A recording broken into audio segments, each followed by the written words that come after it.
Баршаңызға сәлем. Бүгін біз сіздермен оңай әрі тез дайындалатын өте дәмді салат дайындайтын боламыз.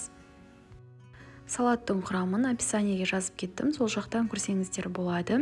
Ең алдымен осылай тауықтың төс етін суға пісіріп алып, осылай үзіп дайындайтын боламыз. Сонымен қатар каналымда оңай дайындалатын печеньенің да рецепті бар, жоғарыдағы сілтеме арқылы өтсеңіздер болады.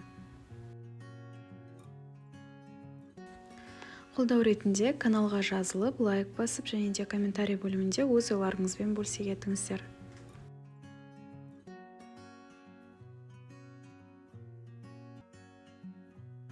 Және де осылай тауық еттерін тарелкаға әдемі етіп орналастырып шығамыз.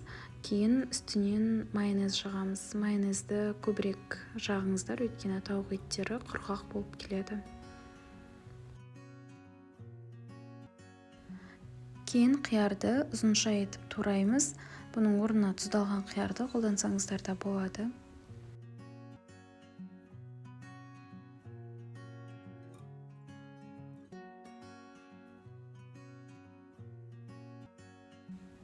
Қиярды тауық еттерінің үстіне орналастырамыз. Бұның үстіне де майонез жағамыз. Және де арасына тұз себуді де ұмытпаңыздар.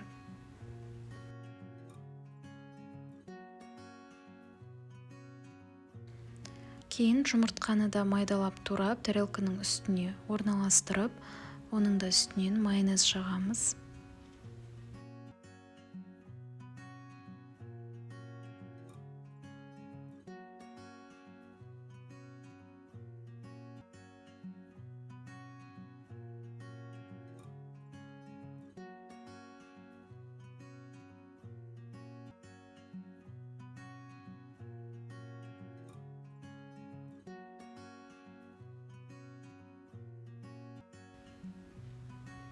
Кейін үстіне әдемілеп картофель пайды саламыз.